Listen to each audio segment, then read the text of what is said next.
Disyembre 1994.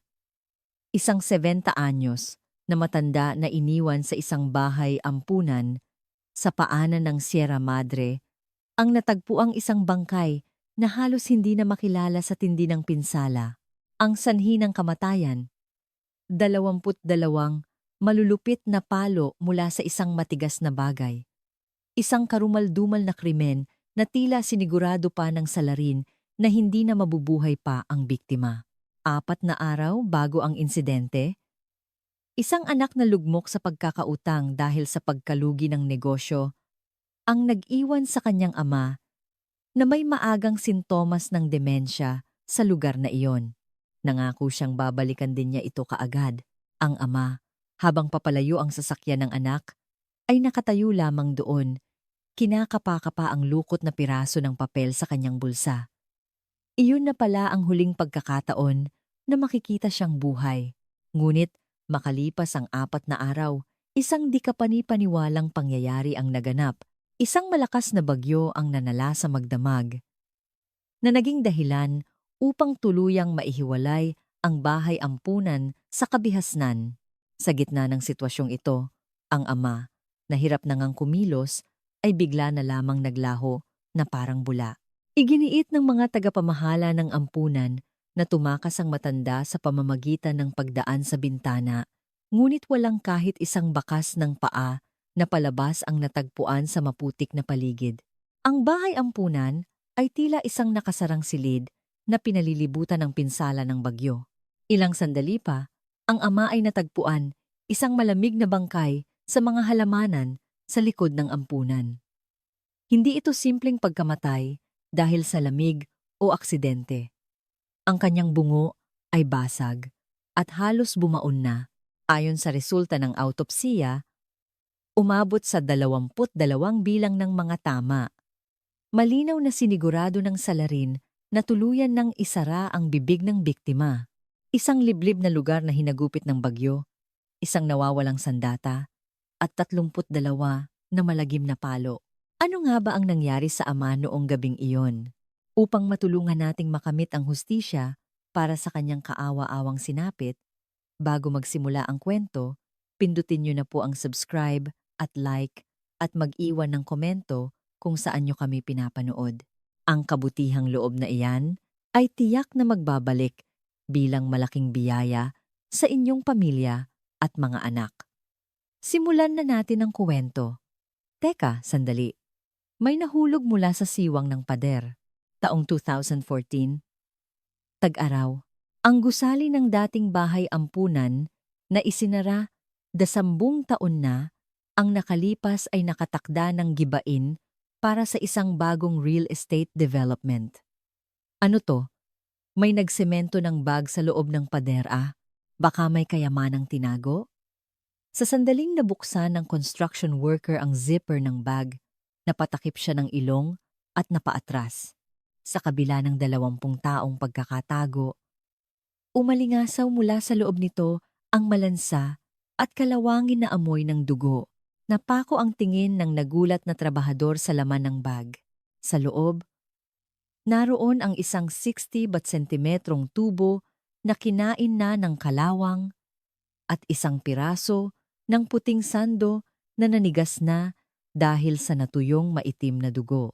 Ito ang sandali kung saan ang isang karumal-dumal na katotohanan na ikinulong sa pader sa loob ng 20 taon ay sa wakas ay sumilip sa liwanag. Ang oras ay babalik sa isang araw ng Disyembre, 1994. Nagbabala ang pag-asa tungkol sa isang napakalakas na bagyong paparating kasabay ng malawakang pag-ulan. Si Marco Reyes, isang anak na nalubog sa utang dahil sa pagkalugi ng kanyang maliit na pabrika, ay maingat na minamaneho ang kanyang luma at kalawanging van sa isang baku-bakong daan paakyat ng bundok. Sa tabi niya, sa passenger seat, ay ang kanyang amang si Jose Reyes na may maagang pagsusuri ng demensya, tahimik na nakatingin sa labas. Hinigpitan ni Marco ang hawak sa manibela at binasag ang katahimikan sa nanginginig na boses. Tay, ilang araw lang po. Ilang araw lang kayo dito. Pagkaayos ko lang po ng mga gamit sa pabrika, Babalikan ko kayo agad. Pangako po. Tila nabasa ni Mang Jose ang pagkabalisa sa mga mata ng anak. Hinaplos ng kanyang kulubot na kamay ang balikat ni Marco. Walang bakas ng panunumbat sa kanyang mahinahong boses. Sige Marco, alam kong hindi mo to gagawin kung hindi kinakailangan. Ayos lang ako. Ayusin mo ang dapat mong ayusin at huwag kang mag-alala sa akin. Huminto ang van sa isang lugar sa paanan ng bundok sa Rizal kung saan nakatayo ang isang bahay kalinga. Ang lugar ay hindi mukhang isang kanlungan, kundi isang malaking construction site. Sa bakuran, nagkalat ang mga sako ng semento, hollow blocks at mga tubo. Ang ingay mula sa ginagawang ekstensyon ng gusali ay nakabibingi. Sa maalikabok na pasilyo, sinalubong sila ni Director Crisanto de la Cruz na may mapagkalingang ngiti. Naku, napakalayo ng biyahe ninyo. Siguradong pagod kayo? Huwag po kayong mag-alala. Aalagaan po naming mabuti ang inyong ama. Medyo magulo lang ngayon dahil sa expansion, pero maipagmamalaki ko na pinakamaganda ang aming pasilidad. Yumuko si Marco habang kinakamayan ng direktor. Maraming salamat po. Director, pakialagaan niyo po si Itay. Medyo makakalimutin na po siya, pero malinaw pa naman ang isip. Babalikan ko po siya kaagad. Tila tumatakas, mabilis na lumabas si Marco at pinaandar ang sasakyan.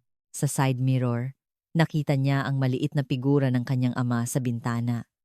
Si Mang Jose ay nakatanaw sa papalayong sasakyan ng anak, habang kinakapa-kapa ang lukot na piraso ng papel sa kanyang bulsa. Iyon ay isang maliit na sulat na inihanda niya sakaling siya ay maligaw o mawala sa sarili isang mensahe para sa kanyang anak. Ikatlong araw ng pananatili, napagtanto ni Mang Jose na ang bahay kalinga ay malayong malayo sa sinasabi ng direktor. Ang pagkain ay malabnaw na lugaw at kaning baboy. Madalas sigawan at saktan ng mga staff ang mga matatandang hirap ng kumilos. Gabi-gabi, hindi makatulog si Mang Jose. Kukunin niya ang isang maliit na kwaderno mula sa ilalim ng unan at may isusulat doon ng masinsinan. Ang pasyente sa kabilang kama ay nag-usisa. Tay, ano po ba yung sinusulat nyo?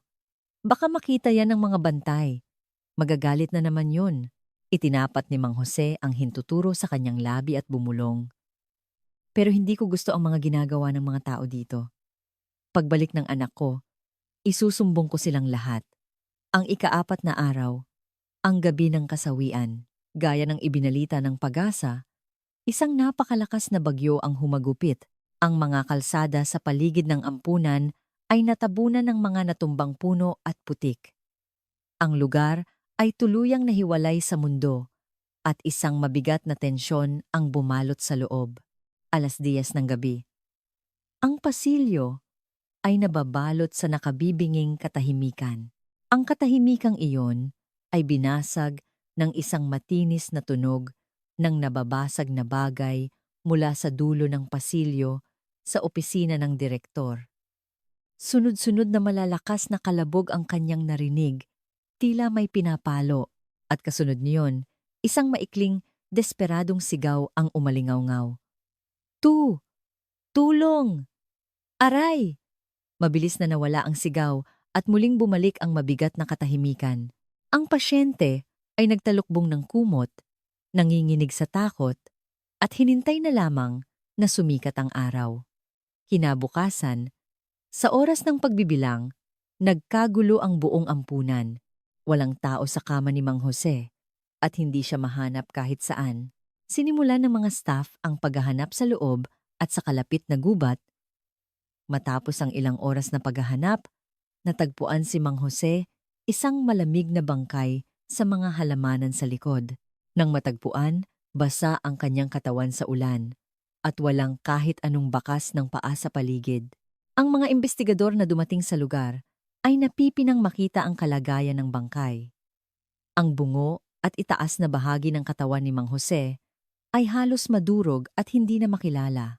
Masyadong malala ang mga pinsala para masabing ito ay simpleng pagkahulog o aksidente. Sa ilalim ng malamig na ilaw ng morgue ng NBI, mabigat na nagsalita ang mediko legal. Hindi ito aksidente. Blunt force trauma sa bungo at multiple brain hemorrhages ang direktang sanhi ng kamatayan. Pero may kakaiba. Ang imbestigador na nakatayo sa tabi niya ay napalunok. Kakaiba? Ibig sabihin, kumpirmadong pinatay? Tiningnan ng mediko-legal ang chart at ang bangkay at buong diin na ipinaliwanag. Umabot sa 32 bilang ng mga palo. Kahit sa mga krimen na puno ng galit, bihira ang ganito. Malamang sa una o ikalawang palo pa lang ay nawalan na ng malay o namatay na siya, pero nagpatuloy pa ng 30 beses ang salarin. Ang bibig at panga ang partikular na pinuntirya. Tiningnan ng imbestigador ang bangkay na may halong pagtataka. Opo, tila sinadya na durugin ang bibig para hindi na siya makapagsalita pa. Hindi ito simpleng pagpatay. Ito ay overkill, labis na karahasan na dulot ng matinding galit o takot. 32 na walang awang palo at ang ama, si Jose Reyes, na itinapon sa gitna ng bagyo. Ano ang katotohanang pilit niyang isinusulat? Sinimulan ng mga investigador ang pagsisiyasat, ngunit ang bagyo na tumangay sa lahat ng ebidensya ay nag-iwan lamang ng katahimikan. Disyembre 1994, pagkatapos ng insidente, ang daan papunta sa ampunan ay isang larawan ng dilubyo. Ang malakas na bagyo ay hindi tumitila, at ang daan paakyat sa bundok ay hinarangan ng mga natumbang puno at gumuhong lupa. Ang mga police mobile na rumesponde ay hindi makausad. Kaya't, napilitan ang mga investigador na iwan ang sasakyan at lakarin ang daan na may hanggang tuhod na putik. Halos 2 oras bago sila makarating sa isang napakagulong crime scene. Ang batang investigador na si Detective Ramos, habang hinihingal, ay walang magawang napatingin sa paligid ng bangkay na nakalubog sa putik. Sir, malaking problema to.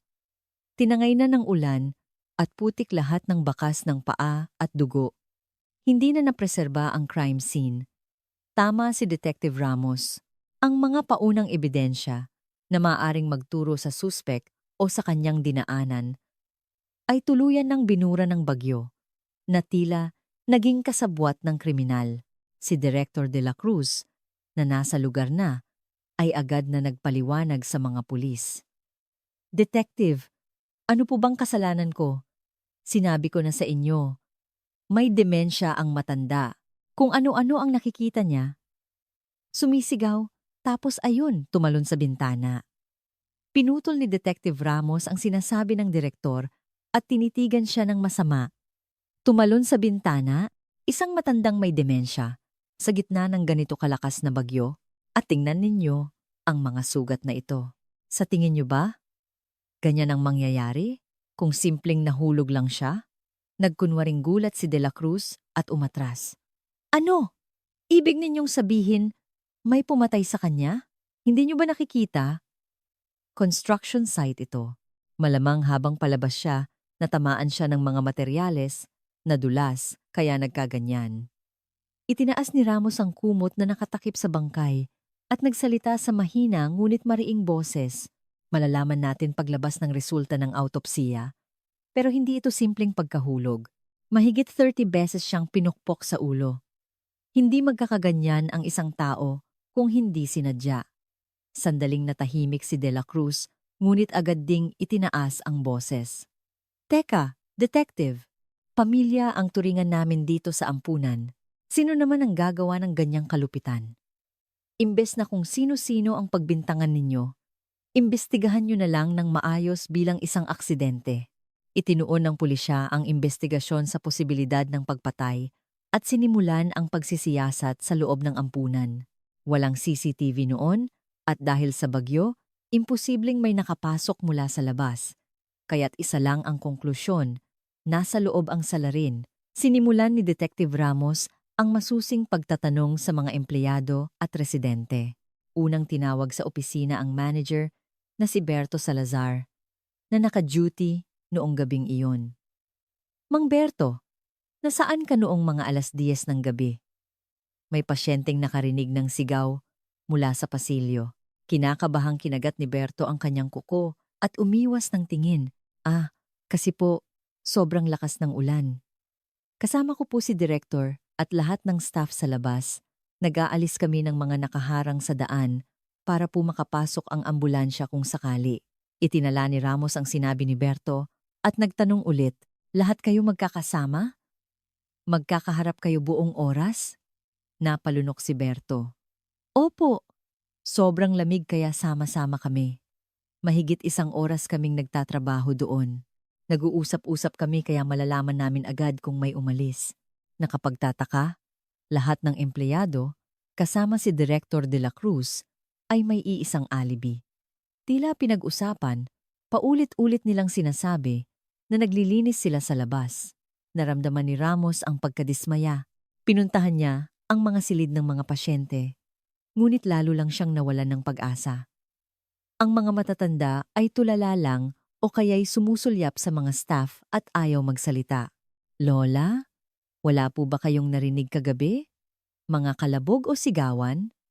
Akmang magsasalita ang isang lola nang biglang umubo nang malakas ang isang caregiver na nakatayo sa pinto. Ehem!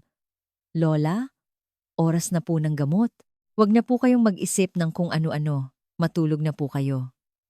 Nagulat ang lola at nagtago sa ilalim ng kumot. Wala akong narinig. Umalis ka na. Dahil walang testigo o pag-amin, ang tanging pag-asa ng pulisya ay ang mga pisikal na ebidensya. Sinimulan nilang halughugin ang bawat sulok ng ampunan para hanapin ang sandata.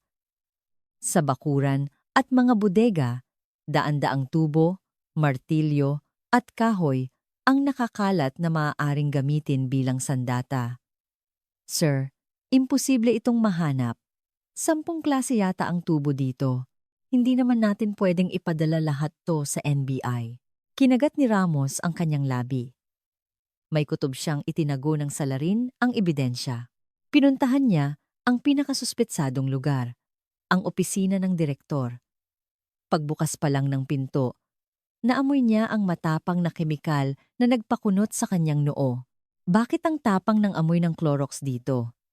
Naglinis po ba kayo? Ospital po itong maituturing, kaya mahalaga ang kalinisan. Nag-general cleaning po ang janitor kaninang umaga. May mali po ba doon? Nagsuot ng guwantes si Ramos at sinuri ang sahig at pader. Sinubukan nilang gumamit ng luminol, ngunit dahil sa matapang na sabon at Clorox na ipinangkuskus, walang lumabas na bakas ng dugo. Bumulong ang isang taga-soko kay Ramos. Detective! May mali dito! Mukhang nilinis nila agad ang lugar pagkatapos ng krimen. 100% ang hinala ko. Pero wala tayong ebidensya. Lalo pang lumala ang sitwasyon dahil maging sa bangkay ng biktima ay walang mahanap na bakas ng salarin. Dahil matagal itong nababad sa ulan, ang anumang DNA o fingerprint na maaaring naiwan sa damit ay natangay na. Noong 1994, limitado pa ang teknolohiya ng forensic science para makakuha ng microevidence mula sa nasirang bangkay. Habang nahihirapan ang investigasyon, ginamit ni De la Cruz ang kanyang impluwensya bilang isang kilalang tao sa lugar. Tumawag siya sa hepe ng pulisya at hayagang nagreklamo. Hepe, ano ba to? Nakakaawa na nga't namatay sa aksidente, tapos ginugulo pa ng mga investigador nyo ang mga matatanda. Natatakot na sila. Gusto nyo bang ipasara ang ampunan ko? Di nagtagal, ipinatawag si Detective Ramos sa opisina ng hepe at napagalitan. Ramos, anong ginagawa mo? May ebidensya ka ba? Nahanap mo ba yung tubo? Bakit mo ginagawang kriminal ang mga inosenteng tao, kaya nagkakaroon ng reklamo? Buong pagkadismaya, kinuyom ni Ramos ang kanyang kamao. Hepe, hindi po ito aksidente. 22 beses siyang pinukpok. At yung opisina ng direktor, amoy Clorox. Hinampas ng hepe ang mesa. Huwag kang gumawa ng kwento. Ebidensya ba ang amoy ng Clorox? Kung wala kang matibay na ebidensya, umalis na kayo dyan. Huwag kayong magdagdag ng gulo, abala na nga tayo ngayong Kapaskuhan. Walang nagawa ang pulisya kundi umatras. Kahit malakas ang kanilang hinala, kulang sila sa ebidensya. Sigurado silang hindi na ilabas ng salarin ang sandata at madugong damit. Ngunit kahit saan sila maghanap, hindi ito makita. Hindi nila maisip kung saan itinago ng salarin ang mga ito. Nang humupa ang bagyo at naging madaraanan na ang kalsada, agad na ipinagpatuloy ng ampunan ang konstruksyon. Dumating ang mga malalaking truck ng semento at abala na ang mga trabahador mula sa papalayong sasakyan ng pulis. Malungkot na pinanood ni Ramos ang pagbuhos ng semento sa pader ng ikalawang palapag ng ampunan. Ganito na lang ba? Tumatatabunan! Si De La Cruz, nakatayo sa bintana, ay pinanood ang papalayong police mobile at ang sementong pumupuno sa siwang ng mga hollow block na may mapanuyang ngiti. Ang karumal-dumal na sikretong itinago niya ay handa nang maging bahagi ng matigas na konkreto magpakailanman. Sa harap ng pader na iyon, ang mga walang alam na trabahador ay nagsisipagkantsawan habang nagpapalitada. Ang mundo ay tila bumalik sa normal, ngunit ito ay simula pa lamang ng isang mahaba at malagim na trahedya. Humupa ang bagyo at natuyo ang putik, ngunit sa halip na katotohanan, ang binhi ng maling akala ang nagsimulang sumibol.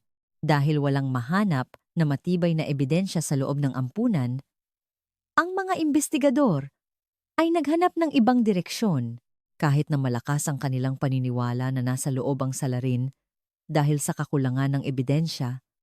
Ibinaling nila ang atensyon sa pinakamadaling target. Ang anak ng biktima, si Marco Reyes. Nang siyasatin ng pulisya si Marco, natuklasan nilang baon ito sa utang sa mga 5 milyong dahil sa pagkalugi ng negosyo. Bukod pa rito, ang benepisyaryo ng life insurance ng kanyang amang si Jose Reyes ay si Marco mismo. Ito ay nagbigay sa pulisya ng isang kaakit-akit na teorya. Itinuring nilang pangunahing suspek si Marco at ipinatawag si Director De La Cruz para sa isang panayam. Director, may napansin po ba kayong kakaiba noong dinala ng anak ang kanyang ama? Mukha po ba silang hindi magkasundo? Sa tanong ng investigador, tila naghihintay. Nagpakita ng malungkot na ekspresyon si De La Cruz at nagbigay ng isang tusong kasinungalingan. Sa totoo lang po, ayaw ko sanang sabihin ito. Pero noong araw na iyon, nagkaroon sila ng malakas na pagtatalo sa pasilyo. Sumisigaw ang anak sa ama, humihingi ng pera. Sa narinig ko, mukhang desperado na siya dahil sa mga utang. Ang isang pangungusap na iyon ni De La Cruz ang nagsilbing mitsa para ituring si Marco na isang halimaw na pumatay sa sariling ama para sa pera. Mabilis na gumawa ng mga mapangahas na headline ang media at sa isang iglap, si Marco ay naging kinasusuklaman ng buong bansa. Ngunit ang katotohanan ay malayong malayo. Ang sigaw ni Marco sa pasilyo noong araw na iyon ay hindi para sa kanyang ama, kundi sa isang abusadong kolektor na tumawag sa kanya. Sabi! Nang maghintay kayo! Ihahatid ko lang ang tatay ko tapos hahanap na ako ng pera. Sa tingin niyo ba tatakbuhan ko kayo? Malinaw na narinig ni De La Cruz ang pag-uusap na iyon. Ngunit para ilihis ang investigasyon, pinalabas niyang pag-aaway ito ng mag-ama.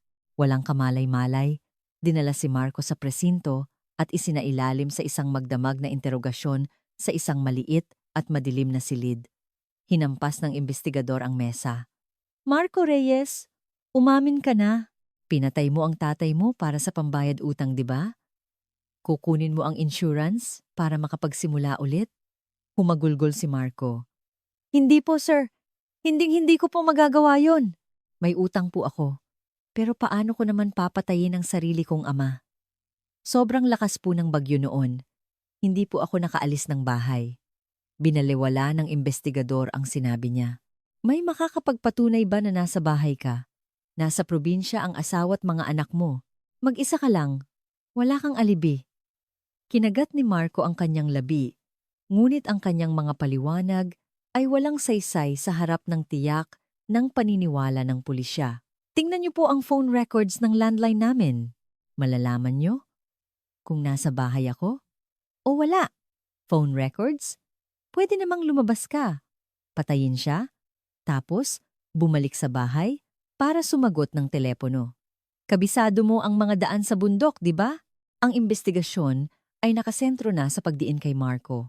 Ayon sa NBI, isa sa mga malabong bakas ng paa na natagpuan sa putik ay tila kasukat ng sapatos ni Marco. Isa lamang itong mahinang circumstantial evidence, ngunit sapat na ito para sa pulisya na hilingin ang kanyang pag-aresto. Habang ang mundo ay humuhusga sa kanya bilang isang mamamatay tao, ang pamilya ni Marco ay unti-unting nawasak. Ang mga paninira, ang pananakot ng mga kolektor, at ang takot na baka totoong salarin ang kanyang asawa ay hindi na kinaya ng kanyang misis. Marco, hindi ko na kaya. Tinatawag na anak ng mamatay tao ang mga anak natin. Sabihin mo sa akin, ginawa mo ba talaga? Ana, maniwala ka sa akin, hindi ko ginawa. Bakit ko papatayin si Itay? Hindi ko na alam. Pagod na ako. Maghiwalay na tayo. Habang pinapanood ang likod ng kanyang asawa at mga anak na papalayo, napahawak si Marco sa rehas ng selda at umiyak na parang hayop. Ngunit, ibinasura ng piskal ang hiling na aresto ng pulisya. Walang direktang ebidensya, walang sandata, at walang matibay na patunay na si Marco ay nasa lugar ng krimen. Nang makalaya dahil sa lack of evidence, gula-gulanit at mukhang pagod. Sa harap ng gate, nakatambak pa rin ang mga materyales at si Dela Cruz ay masayang nakikipag-usap sa mga empleyado. Nang makita ito, nawala sa sarili si Marco at sinugod si Dela Cruz. Hayop ka! Nagsinungaling ka sa mga pulis. Sinabi mong nag-away kami ni Itay. Ikaw ang pumatay sa kanya. Hindi kailanman aalis mag-isa ang tatay ko. Mabilis siyang pinigilan ng mga empleyado at ibinagsak sa lupa. Malamig na tiningnan ni Dela Cruz si Marco. Anong karapatan mong mag-iskandalo dito? Ikaw ang nag-iwan sa tatay mo dito dahil sa pera. Tapos ikaw pa ang may ganang magalit? Mula sa sahig, dumura ng dugo si Marco. Tandaan mo to, malalaman din ang totoo. Hindi matahimik ang kaluluwa ng tatay ko dahil sayo. Hindi kita titigilan. Ngumisi si Dela Cruz at tumawag sa pulis. Hello? May isang murder suspect dito na nanggugulo. I-detain nyo na to for trespassing and assault. Nakakatakot na. Baka ano pang gawin sa amin? Dinala ng mga pulis si Marco at ginamit pa ni Dela Cruz ang insidenteng ito para palabasin na siya ay isang biktima na inaapi ng isang halang ang kaluluwa habang siya ay isang mapagkalingang tagapamahala. Ang tunay na salarin, habang nagdurusa si Marco, ay nagtatago sa likod. Masayang pinapanood ang paglihis ng atensyon ng pulisya. Isang taon matapos ang insidente, dahil wala ng bagong ebidensya, isinara ng pulisya ang kaso.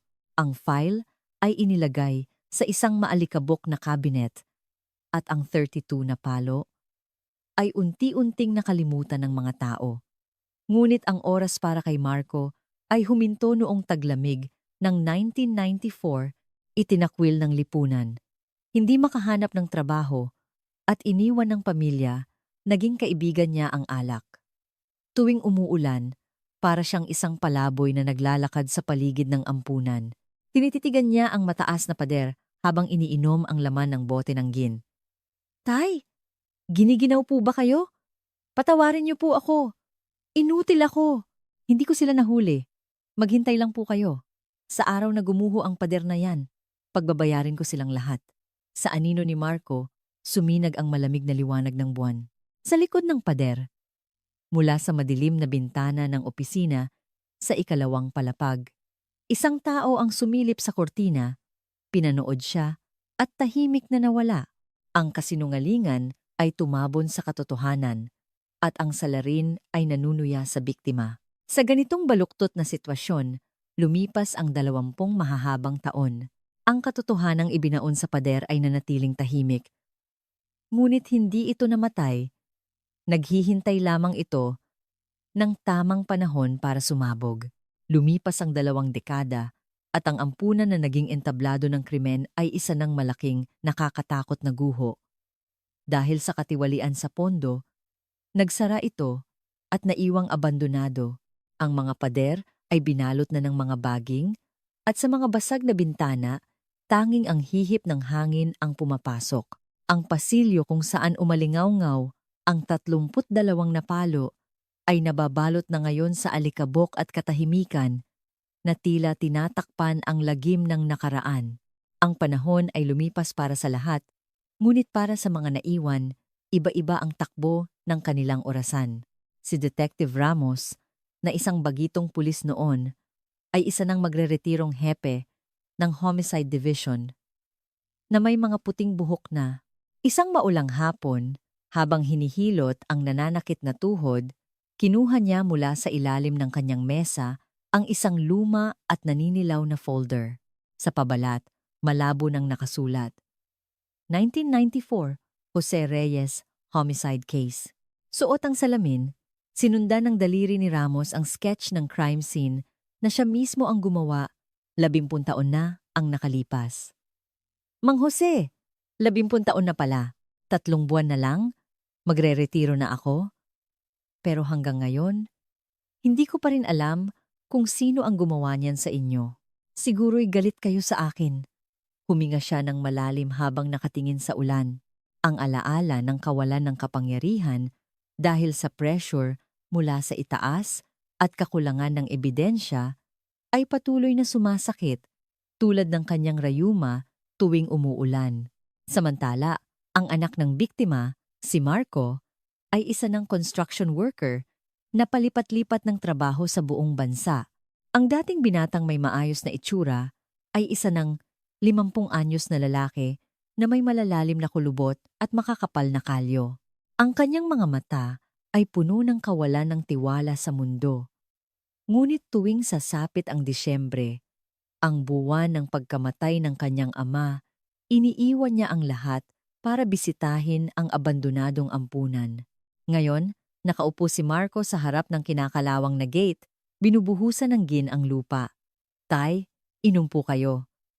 Pasensya na po, ngayon lang ulit ako nakadalaw. Naging abala po sa buhay. Hindi. Ang totoo, nahihiya po ako.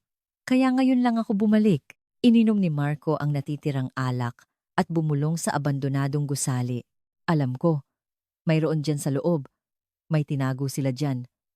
Pero walang naniniwala sa akin. Sa kabilang banda, ang buhay ng salarin, si Crisanto de la Cruz, ay kabaligtaran ng sa dalawa. Nagpalit siya ng pangalan, nilinis ang kanyang pagkatao, at lumipat sa isang malayong lungsod kung saan siya ay naging isang tanyag na pilantropo na nagpapatakbo ng isang malaking retirement village. Sa isang studio ng isang local TV station, sa ilalim ng maniningning na ilaw, nakangiting nakikipag-usap si De La Cruz sa host. Chairman, nabalitaan po naming nag-donate kayo mula sa sarili ninyong bulsa para magpatayo ng isang feeding program para sa mga matatanda. Kahanga-hanga po kayo. Ano po ang inyong pilosopiya sa pagtulong? Tumingin si De La Cruz sa kamera at nagsalita sa isang malumanay na boses. Naku, wala po iyon. Ang mga nakatatanda ang ating pundasyon, ang paggalang sa kanila ay tungkulin ng bawat anak. Ginagawa ko lang po ito na parang inaalagaan ko ang sarili kong mga magulang. Sa TV screen, habang nakangiti na parang isang santo, wala nang bakas ng kabaliwan ng taong humampas ng tubo. 20 taon na ang nakalipas. Perpekto niyang binura ang nakaraan at naniwalang ang kanyang madilim na sikreto ay habambuhay ng nakalibing. Ngunit isang araw, biglang nagbago ang lahat nang mabalitaang ang lupa ng ampunan ay gagawing isang malaking condominium complex. Nang matakda na ang demolisyon, tumakbo si Marco na parang baliw sa site office. Habang nagbibigay ng utos ang site engineer, marahas na hinawakan ni Marco ang braso nito. Teka, hindi niyo to pwedeng gibain. Hindi pa tapos ang investigasyon. May ebidensya sa loob niyan. Inis na iwinaksi ng engineer si Marco. Manong, kayo na naman, sabi ng pulis. Sarado na ang kasong yan. May permit kami mula sa City Hall, kaya wag kayong manggulo. Hindi sumuko si Marco at hinarangan ang isang backhoe. Hindi niyo to magigiba. May tinago diyan ang mga pumatay sa tatay ko. Kailangan nating buksan ang mga pader. 2 trabahador ang humila kay Marco. Gusto niyo po bang masaktan? Umalis na kayo bago kami tumawag ng pulis. Ang dumating na si Detective Ramos ay wala ring nagawa kundi manood mula sa labas ng police line. Dahil pribadong pag-aari na ang lupa, kahit ang pulisya ay walang kapangyarihang ipatigil ang demolisyon ng walang court order. Nilapitan ni Ramos si Marco na napaupo na sa lupa at humahagulgol. Marco, masusugatan ka. Hindi porket mawawala ang gusaling, yan ay mawawala na rin ang katotohanan. Detective, panunoorin na lang ba natin na gibain ang pader na yan? Pakiusap, pigilan niyo sila. Araw ng demolisyon. Umandar ang malaking makina at yumanig ang buong lugar. Ang dambuhalang panga ng makina ay itinutok sa pader ng ikalawang palapag, kung saan dating naroon ang opisina ng direktor. Hinila ng operator ang lever at walang awang sinira ng makina ang konkretong pader. Crack! Ang pader na minadaling sementohan ni De La Cruz Pento. Taon na ang nakalipas ay gumuho. Isang makapal na alikabok ang pumailan lang at bumuhos ang mga piraso ng hollow block at bakal. At doon, sa pagitan ng gumuhong pader, isang maliit na espasyo na hindi dapat naroroon ang lumitaw. Ito ay isang siwang sa pagitan ng dalawang pader na naiwan ng matigil ang konstruksyon. Huminto ang operator at nagtaka. Uy, ano yon? Bakit may butas sa pader? Bago pa matapos ang kanyang sinabi, isang itim na bagay ang lumabas mula sa mga guho at bumagsak sa lupa. Ito ay isang bag na gawa sa makapal na waterproof na material, maingat na selyado. Isang trabahador ang nakakita rito at sinipa ito. Hoy, may nahulog dito! May naglagay ng bag sa loob ng pader! Naglapitan ng ibang trabahador dahil sa kuryosidad. Si Marco at Detective Ramos ay pigil hiningang nanonood. Pinunasan ng trabahador ang alikabok sa bag at pilit na hinila ang nanigas na zipper. Sa pagbukas ng zipper, isang malansa at kalawangin na amoy ang biglang sumingaw. Yak! Anong amoy to? Nang ang laman ng bag ay masinaga ng araw, natigilan ang lahat. Ito ay isang malagim na time capsule mula 20 taon na ang nakalipas. Isang kinakalawang na tubo at isang nanigas na sando na puno ng maitim na mantsa ng dugo. Ang nawawalang ebidensya na hindi kailanman nahanap ay nagpakita sa huling sandali ng pagguho ng gusali. Nanlaki ang mga mata ni Detective Ramos at isang buntong hininga ang kumawala sa bibig ni Marco. Ang pader ay gumuho, ngunit sa pagbagsak nito, binasag nito ang katahimikan at iniluwa ang katotohanan. Ang demolition site ay biglang naging isang crime scene. Dumating ang mga sasakyan ng pulis at pinalibutan ng police line ang lugar. Agad na inutusan ni Detective Ramos ang mga taga-Soko, scene of the crime operatives, na isecure ang lugar habang nanginginig niyang isinusuot ang kanyang guwantes. Ang kanyang tingin ay nakapako sa itim na waterproof bag. Sir Ramos, ganyan na po yan nang makita. Binuksan lang po ng bahagya ng mga trabahador ang zipper, ulat ng isang nakababatang pulis. Lumuhod si Ramos sa harap ng bag. Dahil sa makapal na material, naprotektahan nito ang laman mula sa hangin at halumigmig sa loob ng 20 taon. Tila isang time capsule. Napanatili nito ang katotohanan. Dahan-dahang binuksan ni Ramos ang zipper at isang pinaghalong amoy ng kalawang at amag ang sumalubong sa kanya. Sa loob, naroon ang isang kinakalawang na tubo at isang puting sando na nanigas na dahil sa natuyong dugo. Diyos ko! 20 taon itong nasa loob ng pader? Gamit ang tiyani, maingat na itinaas ni Ramos ang tubo. Kim, tubo ng tubig to, di ba? Mga 60 sentimetro ang haba. Sumagot ang isang taga-Soko. Opo, sir. Luma pong tubo. Pero tingnan niyo po ang dulo. Baluktot. Nang tingnan ni Ramos, kitang-kita ang bakas ng malakas na pagpalo sa dulo ng tubo. Ito ay ebidensya ng paulit-ulit na paghampas. Itinuro ni Ramos ang sando. Itong sando. Kapareho ng kulay at disenyo ng suot ni Mang Jose noong nawala siya. Lahat ng mantsang yan, Dugo. Gaano kaya karaming dugo ang tumama dyan para manigas na parang bato? Tumingala si Ramos sa butas sa pader at binuo ang mga pangyayari sa kanyang isip. Noong gabing iyon, dahil sa bagyo, hindi mailabas ng salarin ang madugong sandata at damit. Walang pagpipilian kundi itago ito sa loob ng ampunan. Sakto, may ginagawang konstruksyon. Isinuksok niya ang bag sa siwang ng pader na hindi pa tapos. Sumang-ayon ang isang kasama at kinabukasan, nang magpatuloy ang trabaho, tinabunan na ito ng semento. Kaya hindi na ito nahanap. Tama, binalak niya sigurong kunin kapag natuyo na ang putik, pero naging pader na. Ikinulong niya ang sariling ebidensya.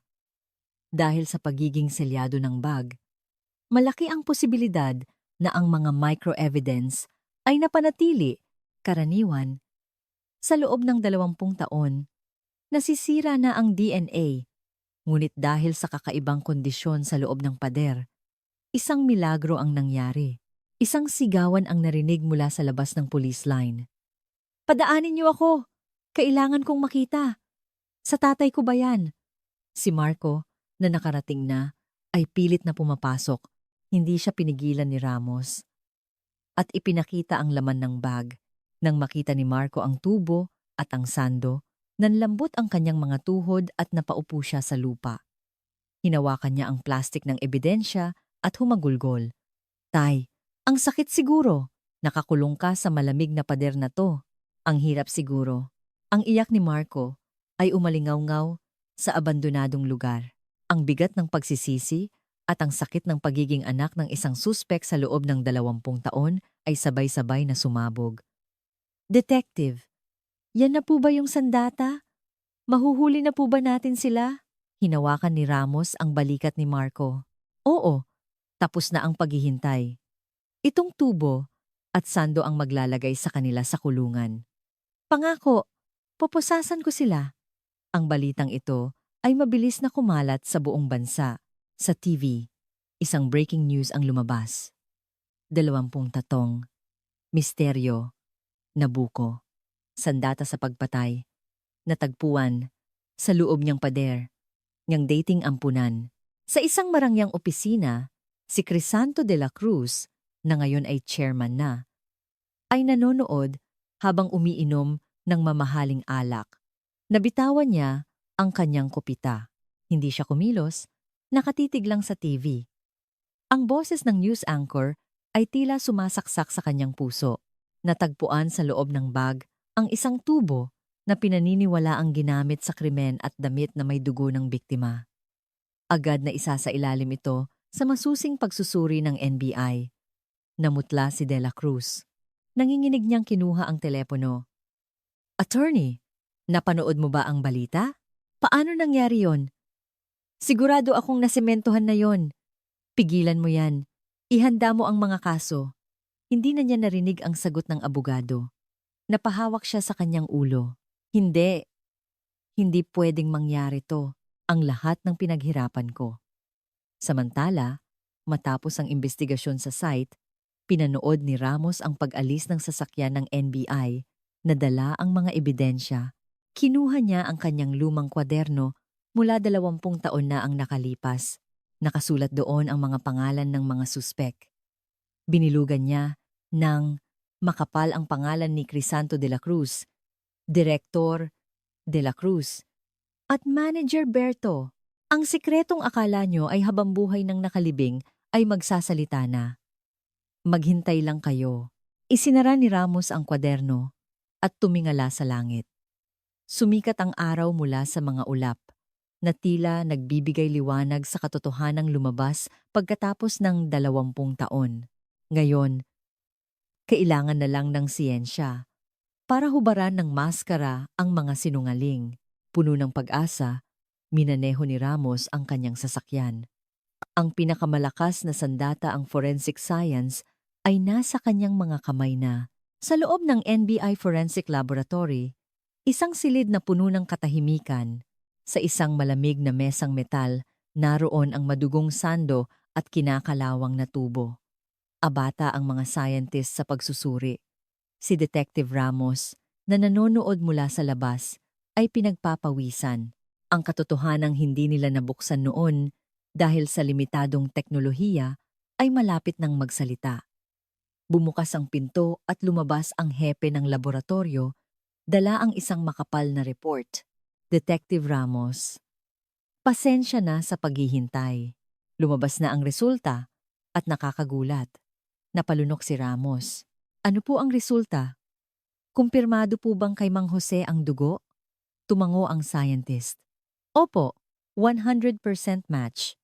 Kahit 20 taon na, dahil selyado ang bag, halos hindi nasira ang DNA. Ang dugo sa sando ay kay G. Jose Reyes. Nakahinga ng maluwag si Ramos. Salamat sa Diyos. Ngayon, ebidensya na natin na ito ang mga ginamit sa krimen. Pero ano po ang nakakagulat? Itinuro ng scientist ang susunod na pahina. Hindi lang dugo ng biktima ang nakuha namin. Nang suriin namin ang bahagi ng balikat at likod ng sando, may nakita kaming mga micro-evidence. Micro-evidence? Opo, ayon sa Locard's Exchange Principle, kapag nagkaroon ng pisikal na contact, mayroong pagpapalitan ng bakas. Sa balikat ng sando, may nakita kaming abo ng isang partikular na uri ng tabako at isang kakaibang pabango. Nagningning ang mga mata ni Ramos. Ito ay mga pahiwatig na maaaring magturo sa salarin. Anong klasing tabako po? Iyon po ang mahalaga. Ayon sa analysis, ito ay isang mamahaling imported na cigar na hindi pa gaanong laganap sa Pilipinas noong 1994. Tanging mga mayayaman o laging nagbibiyahe sa abroad ang may access dito. Naalala ni Ramos ang isang testimonya mula sa isang dating empleyado. Si Direktor po, laging may kakaibang amoy. Yung sigarilyo niya, imported daw. At ang pabango, isang mamahaling brand ng men's cologne na may matapang na musk scent, masyadong mahal para sa isang ordinaryong empleyado o pasyente. Ang dalawang ebidensyang ito ay nagpapatunay na nagkaroon ng malapitang kontak sa pagitan ng salarin at ng biktima. Isinulat ni Ramos sa kanyang kwaderno sa tabi ng pangalan ni De La Cruz. Imported na cigar. Mamahaling pabango. Ang hinala ay nagkaroon na ng siyentipikong basehan, ngunit hindi pa doon natapos. Detective, ang pinakamatibay na ebidensya ay nasa tubo. Akala namin nawala na lahat ng fingerprint dahil sa kalawang, pero sa isang maliit na uka sa hawakan, may nakuha kaming isang partial na fingerprint. Partial? Makikilala pa ba kung kanino? Opo, maliit lang, pero malinaw. Ipinasok namin sa office. Automated fingerprint identification system. At may nagmatch. Sa screen, lumitaw ang litrato at pangalan ng isang pamilyar na tao. Napangisi si Ramos. Si Berto Salazar. To, ang manager noon. Sabi niya, nasa probinsya siya. Tama po, mukhang pinagpawisan ang kamay niya habang hawak ang tubo, kaya't pumasok ang fingerprint sa uka. Kaya, kahit kinalawang, napanatili ito. Ito ang direktang ebidensya na hinawakan niya ang murder weapon. Nagsama-sama na ang mga piraso ng puzzle, ang abo at pabango ni De La Cruz sa damit ng biktima, at ang fingerprint ni Berto sa sandata. Malinaw na magkasabwat sila. Isang profiler ang nagbigay ng kanyang teorya. Kung pagsasamahin natin ang lahat, ganito ang maaaring nangyari. Nagkaroon ng alitan si De La Cruz at ang biktima kung saan naiwan ang kanyang bakas. Ngunit, ang 32 palo ay nagpapakita ng matinding galit o takot. Karaniwan, ang pangunahing salarin ang gumagawa nito. Posibleng si Berto ang nagtago ng sandata, kaya naiwan ang kanyang fingerprint. Naramdaman ni Ramos na gumaan ang kanyang pakiramdam. Akala ng mga salarin ay perpekto ang kanilang plano, ngunit hindi nila nabura ang sarili nilang mga bakas. Nagpasalamat siya sa mga scientist. Maraming salamat! Dahil sa inyo, nagsalita na ang biktima pagkatapos ng 20 taon. Paglabas ng NBI, tinawagan ni Ramos ang kanyang team. Nakuha na ang ebidensya, target, Crisanto de la Cruz at Berto Salazar. Lahat ng alibi nila, 20 taon na, ang nakalipas ay kasinungalingan.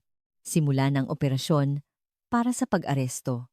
Ang unang target ay hindi ang makapangyarihang si De La Cruz, kundi ang mas mahinang si Berto. Kapag nagsalita si Berto, madali nang mahuhuli si De La Cruz.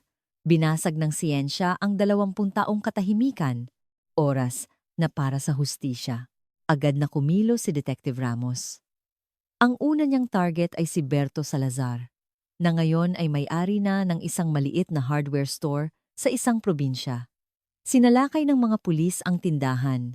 Si Berto, na nanonood lang ng TV, ay nagulat at napaatras.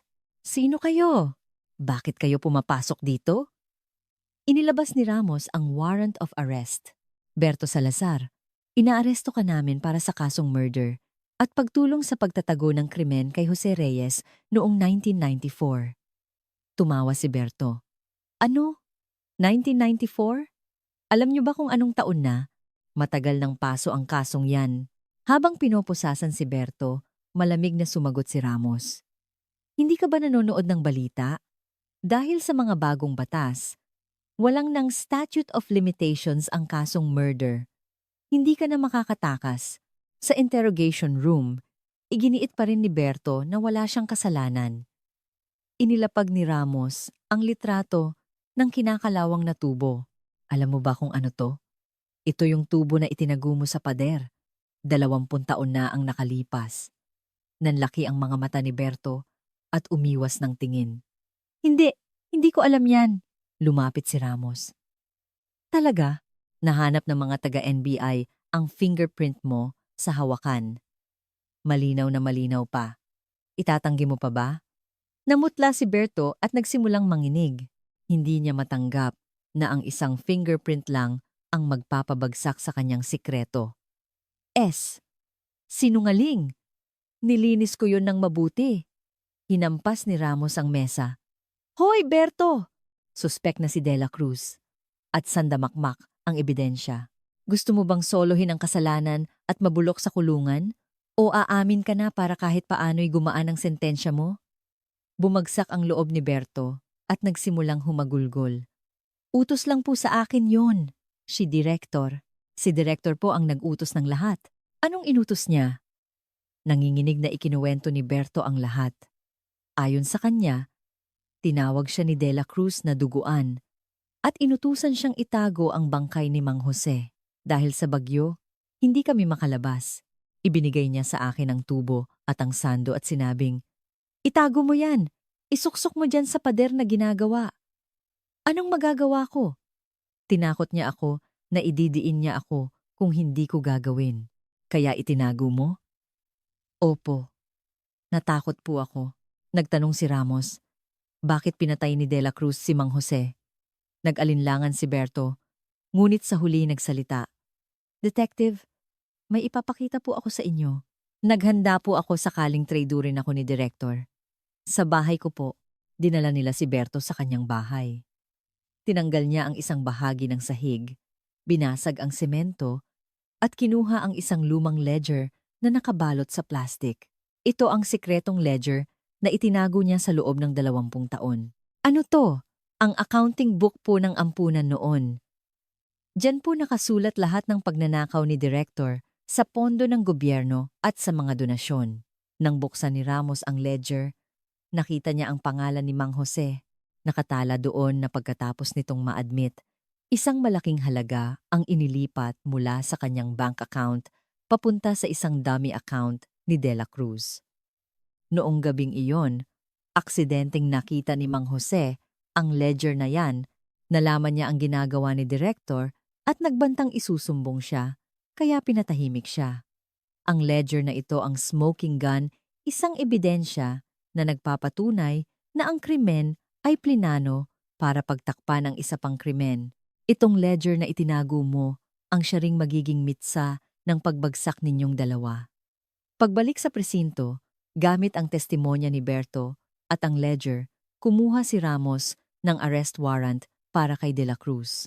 Nahanap din nila ang isang dating caregiver na nagpatunay na may narinig siyang gulo mula sa opisina ng direktor noong gabi ng krimen.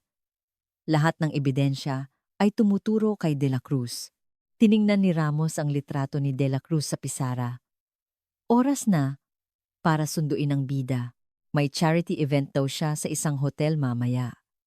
Tamang-tama ang entablado. Tahimik na nagtungo ang mga pulis sa hotel. Sa isang marangyang ballroom ng isang 5-star hotel, abala ang mga kilalang tao para sa isang charity event. Ang bida ng gabi, si Chairman De La Cruz, ay nasa entablado at nagbibigay ng isang madamdaming talumpati. Ang lahat ng tinatamasa natin ngayon ay dahil sa sakripisyo ng ating mga nakatatanda. Misyon ko na pangalagaan sila. Biglang bumukas ang mga pinto at pumasok ang mga pulis.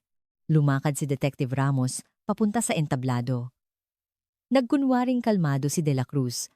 Manggulungkaim, anong kabastusan ito? Hindi niyo ba nakikitang may programa? Ipinakita ni Ramos ang arrest warrant.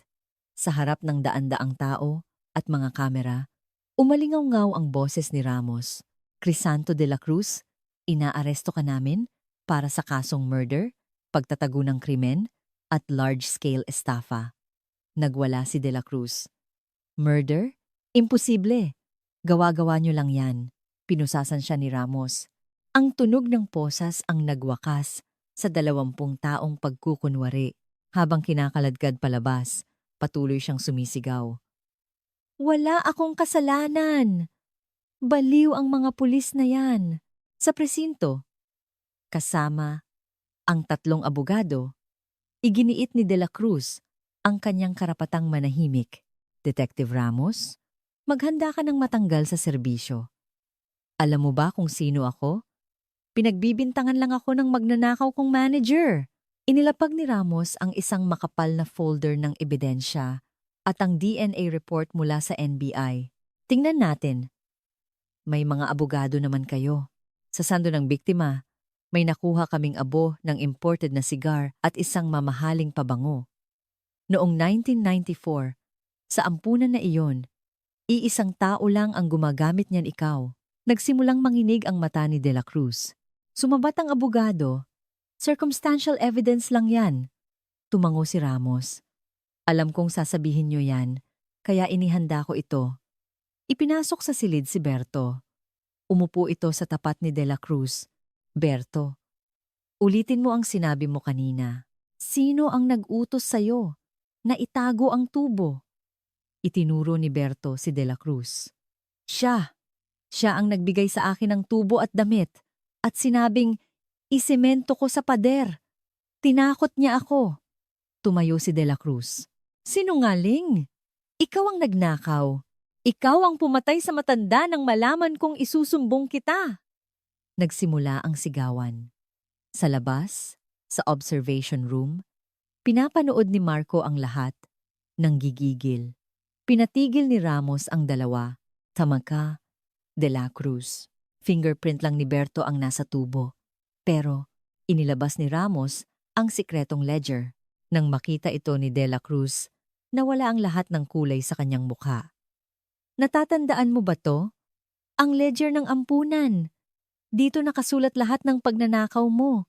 Ipinakita ni Ramos ang isang pahina na may petsa ng araw ng krimen. Sa ilalim, may nakasulat na 2 salita sa pulang ballpen. Tingnan mo, sa araw na namatay si Mang Jose, may nakasulat dito. Problema. Tapos na.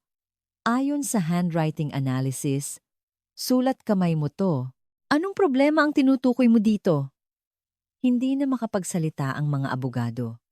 Pinagpawisan ng malapot si De La Cruz.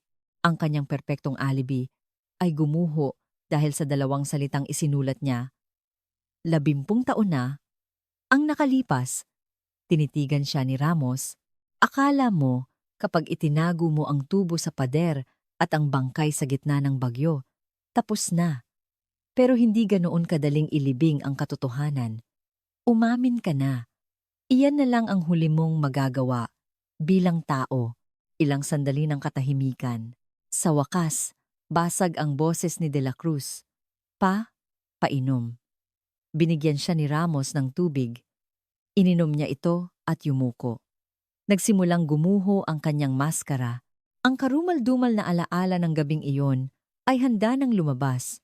Yumuko si Crisanto de la Cruz at nagsimulang magsalita. Ang kanyang boses ay nanginginig. Masyado nang marami ang nalaman ng matandang yon. Akala ko may demensya na. Pero ang linaw-linaw pa pala ng isip niya. Ang oras ay bumalik sa gabing iyon ng Disyembre 1994.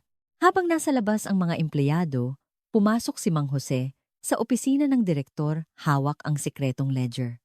Director, ano to? Ninanakaw mo ang pera ng gobyerno at tinitipid mo pati pagkain ng mga matatanda? Nagulat si De La Cruz. Naku, Lolo Jose, nagkakamali po kayo. Anong nagkakamali? Nabasa ko lahat, pati mga ghost patients mo, nakalista dito. Lumapit si De La Cruz. Lolo, wag po tayong mag-away. Bibigyan ko kayo ng pera. Tulong para sa anak nyo. Sumigaw si Mang Jose. Hayop ka. Wag mo akong suhulan. Hindi tatanggapin ng anak ko ang perang galing sa pagnanakaw. Tatawagan ko ang pulis at ang anak ko para malaman ng lahat kung gaano ka kasama. Iyon pala ang sigawan na narinig. Hindi ito dahil sa pera, kundi dahil sa pagtatanggol sa tama. Sa takot na masira ang lahat ng kanyang pinaghirapan, nawala sa sarili si De La Cruz. Nakita niya ang isang tubo sa tabi ng kanyang mesa. Hindi! Wag! Tumahimik ka! Kinuha niya ang tubo at hinampas sa ulo si Mang Jose. Bumagsak ang matanda, duguan, ngunit pilit pa ring gumagapang at sumisigaw, Marco! Marco! Tumawag ka ng pulis! Ang imahe ni Mang Jose na patuloy na lumalaban ay nagdulot ng matinding takot kay De La Cruz. Sinakyan niya ang nakahandusay na matanda at paulit-ulit itong pinaghahampas. Mamatay ka na. Huwag ka nang magsalita. 1, 2, 3, umabot sa 32 na palo. Kahit hindi na gumagalaw ang biktima, patuloy pa rin siya. Ito ay hindi lang pagpatay, kundi isang desperadong pagtatangka na ibaon ang kanyang mga kasalanan magpakailanman. Nang matauhan ako, puro dugo na ang paligid. Doon pumasok si Berto. Tinakot niya si Berto, sinabing pareho silang masisira, at inutusan itong itago ang mga ebidensya. Ang plano ay kunin ito kapag humupa na ang bagyo, ngunit kinabukasan, agad na isinemento ang pader. Akala niya, perpekto na ang krimen. Sana, sumuko na lang ako noon. Sa loob ng 20 taon, wala akong gabing nakatulog ng mahimbing. Lagi siyang nagpapakita sa panaginip ko. Tinatawag si Marco, umiyak si De La Cruz, ngunit hindi dahil sa pagsisisi, kundi dahil sa awa sa sarili. Sa observation room, hinahampas ni Marco ang salamin at humahagulgol. Tay, hindi pala kayo galit sa akin. Hindi pera ang pinag-awayan ninyo. Sa loob ng 20 taon, inakala niyang siya ang dahilan ng pagkamatay ng ama. Ang katotohanan ay kabaligtaran. Ang kanyang ama ay isang bayani na lumaban sa kasamaan hanggang sa huling hininga. Pumasok muli si Ramos sa interrogation room at malamig na tiningnan si De La Cruz. Isinulat niya sa report. Inamin ang lahat ng kaso. Ang 32 palo ay sinadya upang pagtakpan ang krimen. Humarap siya kay De La Cruz. Ang gumugulo sa iyo sa panaginip mo ay hindi konsensya, kundi takot na mahuli. Oras na para magising. Ang tunay na impyerno ay naghihintay sa kulungan. Dinala ng mga pulis si De La Cruz. Lumabas si Ramos at nilapitan si Marco.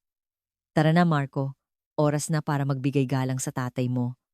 Ang lahat ng bintang sayo nabura na ngayon. Tumango si Marco. Sa labas, umuulan na naman, ngunit hindi na ito nagdudulot ng takot kundi ng kapayapaan. Ang 32 na palo ay nawala na, at ang naiwan ay ang alaala ng sakripisyo ng isang ama. Ngunit hindi pa dito nagtatapos ang kwento. May isang huling mensahe pa ang ama na naghihintay sa loob ng isang lumang kwaderno. Sa korte, binasa ng hukom ang hatol. Si De La Cruz, nakasuot ng uniforme ng preso, ay nakayuko. Sa tabi niya, si Berto, Ang akusadong si Crisanto de la Cruz ay napatunayang nagkasala sa brutal na pagpatay kay Jose Reyes upang pagtakpan ang kanyang mga krimen sa pananalapi. Bukod dito, sinira niya ang buhay ng anak ng biktima sa pamamagitan ng pagsira sa kanyang pangalan. Dahil dito, ang korteng ito ay naglalabas ng sumusunod na hatol. Huminto ang paghinga ni Marco. Sa tabi niya, si Detective Ramos. Ang akusadong si Crisanto de la Cruz ay hinahatulan ng reklusyon, perpetua o habambuhay na pagkabilanggo. Ang kasabwat na si Berto Salazar ay hinahatulan ng 7 taong pagkakakulong. Pukpok! Pukpok! Pukpok! Gumaan ang pakiramdam ni Marco. Tay, tapos na po. Mabubulok na sila sa kulungan. Makalipas ang ilang araw, nagkita si Ramos at si Marco sa isang kapihan. Inabot ni Ramos ang isang maliit na kahon. Marco, ito ang mga gamit ng tatay mo. Ibinalik na ng NBI. Binuksan ni Marco ang kahon. Sa loob, naroon ang isang lumang relo, selyo, at ang maliit na kwadernong laging dala ng kanyang ama. Detective, maraming salamat po. Utang ko sa inyo ang buhay ko. Ngumiti si Ramos. Hindi ako. Ang tatay mo ang gumawa nito. Tiningnan mo na ba ang kwaderno? May nakasuksok sa likod. Binuklat ni Marco ang kwaderno. Sa huling pahina, may isang lukot na papel. Binuksan niya ito. Nakasulat sa pamilyar na sulat kamay ng kanyang ama. Marco, anak, kumakain ako ng mabuti at maayos ako dito. Mukhang kailangan ng pera ng direktor, pero mukha namang mabait. Huwag mo akong alalahanin. Huwag kang magpapagutom. Huwag kang masiraan ng loob dahil lang nalugi ang negosyo mo. Para sa akin, ang kalusugan mo ang pinakamahalaga. Napahagulgol si Marco.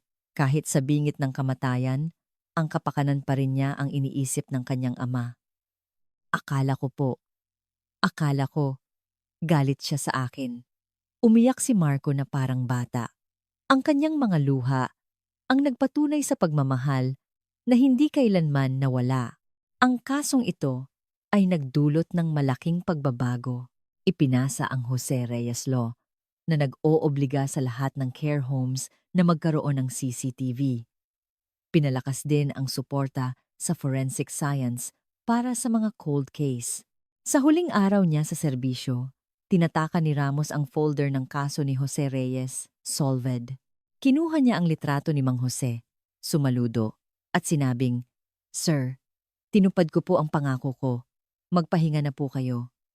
Lumipas ang panahon. Isang araw, kumatok si Marco sa isang pinto. Binuksan ito ng kanyang asawa at mga anak na malalaki na. Lumuhod si Marco. Ana, patawarin mo ako. Dahil sa akin, nahirapan kayo. Pwede pa ba tayong magsimula ulit? Niyakap siya ng kanyang asawa. Hindi mo kasalanan. Pareho kayong biktima. Ang mahalaga, nakauwi ka na. Sa lugar kung saan dating nakatayo ang ampunan, mayroon na ngayong isang parke at isang maliit na alaala. Sa isang plake, nakaukit. Ang katotohanan ay hindi mananahimik. Alay kay G. Jose Reyes, na namatay para sa katarungan noong 1994. Isang hapon, dinalhan ni Marco ng paboritong hopya at gatas ng kanyang ama ang plake. Tay, naririnig niyo po ba? Puro tawanan na ng mga bata ang naririto. Wala na po yung madilim na pader, puro liwanag na lang.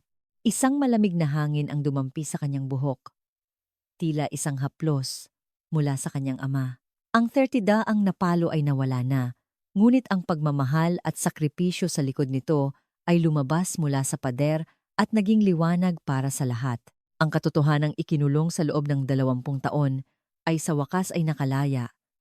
Ito ay hindi lang isang ebidensya, kundi isang sigaw ng isang amang hindi sumuko para sa tama at para sa kanyang anak. Sana ang katotohanang ito, kahit huli nang dumating, ay maghilom sa mga sugat na iniwan ng nakaraan. Naway kapayapaan na ang manahan sa kanilang mga puso. Kung nakinig kayo hanggang sa dulo, mag-iwan po tayo ng isang mensahe ng paghanga para sa isang magiting na ama. Ang kabutihang ipinapakita natin sa iba ay tiyak na babalik sa atin ng higit pa. Maraming salamat sa inyong pakikinig.